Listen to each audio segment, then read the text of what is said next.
the rolling hills of Ethiopia, nestled among acacia trees and winding rivers, lay the peaceful village of Kambata. The village was known far and wide for its skilled weavers, wise elders, and the songs that drifted on the evening wind like whispers from the ancestors. Here the sun rose over red clay huts and golden thatched roofs, warming the earth and the hearts of the people below. In this village lived a woman named Makeda. She was kind, graceful, and strong like the tall baobab tree. Makeda had recently married a widower named Getu, a stoic farmer with a heart full of sorrow, and a son named Dawit. Dawit was only 7, but the silence between him and Makeda was heavier than any sack of yams she had ever carried. Makeda tried every day to reach the boy's heart. She cooked his favorite lentil stew with Berber spice, wove a blanket with the colors of the highlands, and sang lullabies her mother taught her. But Dawit would not speak to her. He hid behind his father's legs or slipped away like a shadow. Getu, though grateful for Makeda's efforts, grew weary. He had hoped the marriage would heal their home, but the boy's sadness clung to the walls like smoke from a cooking fire. One evening, as the sun bled orange over the horizon, Makeda sat outside the hut, her hands idle. Her neighbor, an old healer named Wainitu, approached with her walking stick carved from ebony wood. "Child," Wainitu said, "why do your shoulders sag like a drought-stricken banana leaf?" Makeda sighed. "Mother Wainitu, I have given all I know to this family, but Dawit's heart is sealed tighter than a gourd lid. He does not love me." The old woman nodded, her eyes reflecting the firelight. "If you truly wish to open the boy's heart, you must bring me the whisker of a living lion." Makeda's eyes widened. "A lion? A lie? Mother, I am no warrior." Wainitu chuckled, the sound like dry leaves rustling.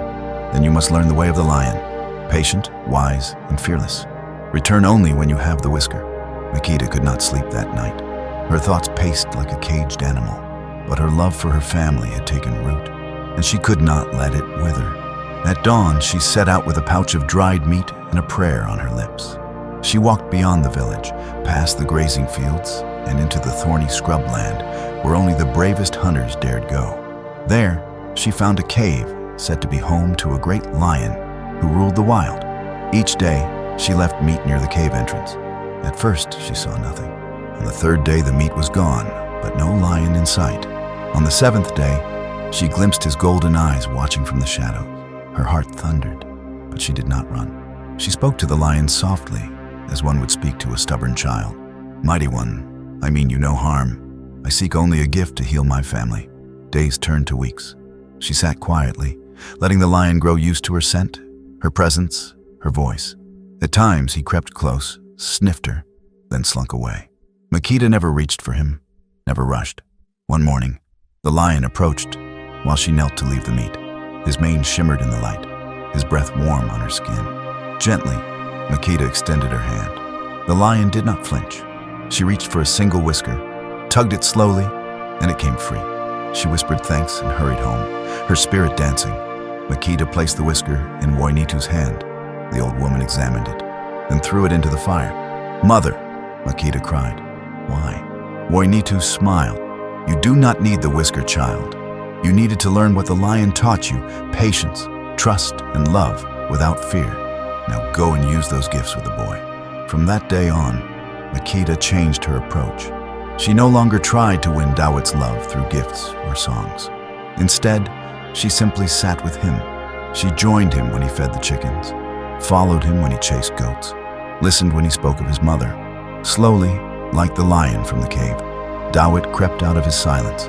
He handed her a stone he found by the river. He tugged her sleeve when he was scared. He called her Ime, mother.